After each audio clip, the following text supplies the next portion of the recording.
అసలు ఏం కావాలండి మన ఊరు వాళ్ళకి? నేను చెప్తానుండు.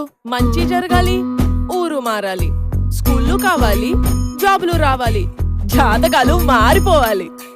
అయ్ బాబోయ్, అద్భుతాలు జరిగిపోవాలి. ఏదేమైనా గాని ఓటు మాత్రం అమ్ముకు దబ్బాలరా. అంటే శివరాఖరికి ఏమంటారండి ఇప్పుడు?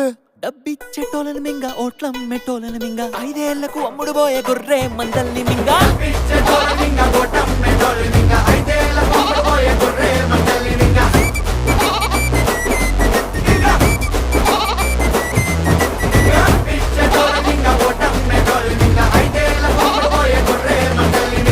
నాన్న మింగడం అంటే ఏంటి నాన్న?